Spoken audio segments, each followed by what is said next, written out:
Hello everyone, and welcome to the channel. Today we are continuing our reading of Chapter 5 of Book 1 in the Thus Saith the Lord series. Chapter 5, Part 2, No Longer Gentiles, Our Place in the Covenant of Abraham, What Covenant Identity Requires. Israel was called to be a distinct people, not to blend in. Their obedience was meant to be visible. Their way of life was meant to testify to who their God was. Distinction was not pride, it was purpose. God did not call his people to withdraw from the world, but to live differently within it, to be a light to the nations, to demonstrate what it looks like when a people belong wholly to the Lord. The new covenant does not reverse this calling, it intensifies it. If the law is written on the heart, then identity is no longer maintained by external pressure, but by internal conviction.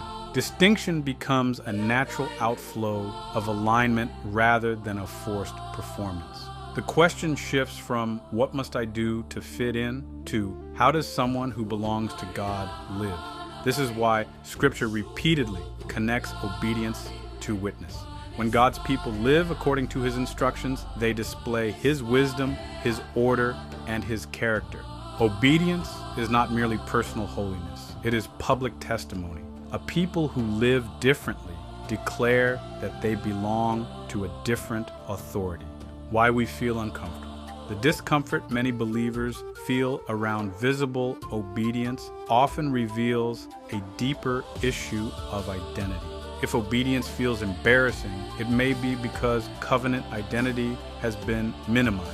If keeping God's commands feel restrictive or strange, it may be because you have not yet settled who you are in covenant. When identity is unclear, obedience feels optional. When identity is secure, obedience feels natural.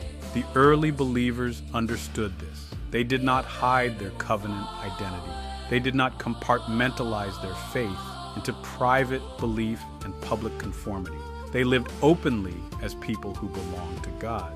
Their practices were not adopted to make a statement. They flowed from who they knew themselves to be. Observing the Sabbath was not a burden. It was what covenant people did. Keeping dietary laws was not legalism. It was consistency with their identity. Wearing tzitzis was not strange. It was obedience. Their lives made sense because their identity was settled. What happens when identity is unclear? Modern faith often reverses this order. Identity is treated as private, internal, and undefined, while obedience is treated as optional and negotiable. The result is a faith that blends easily with culture but struggles to carry authority. When identity is blurred, obedience becomes burdensome. When identity is clear, obedience becomes coherent. Think about it this way. If someone asks you why you do not work on the Sabbath and your identity is unclear, you will stumble through an explanation that sounds like legalism. But if your identity is settled, the answer is simple. I belong to the God who rested on the seventh day and commanded his people to do the same. This is who I am. One sounds defensive, the other sounds confident. The difference is not the practice. The difference is the identity behind the practice. Why Scripture never questions this. This is why Scripture never asks whether identity matters. It assumes it does. The question is whether we are willing to accept the identity God assigns rather than the one culture prefers. Covenant identity will always challenge cultural comfort. It will always require distinction. It will always cost something. But it will also produce clarity, authority, and purpose. A people who know who they are do not need to constantly negotiate how they live. Their lives align naturally with the one they belong to.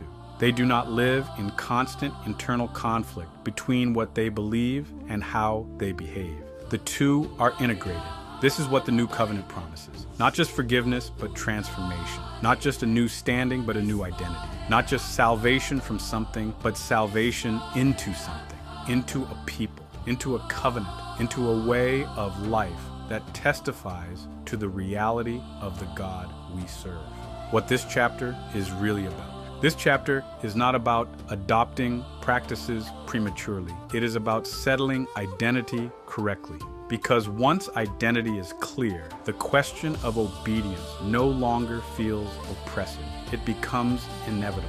If we belong to God, then living according to His instructions is not legalism.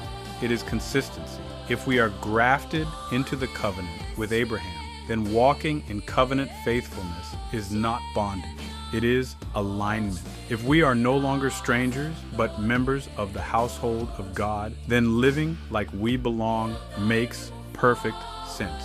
The problem is not that God's instructions are unclear. The problem is that our identity is unsettled. Where this leads, and that leads to the next question. If covenant identity is real, and if it carries visible expression, what does that look like in daily life? How does covenant faithfulness take shape in how we eat, rest, dress, worship, and order our lives?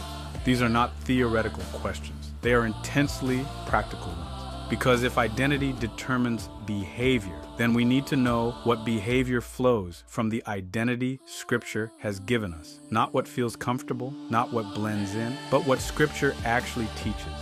That is where we turn next. That's it for today, folks. Thanks for watching. Don't forget to like, share, and subscribe.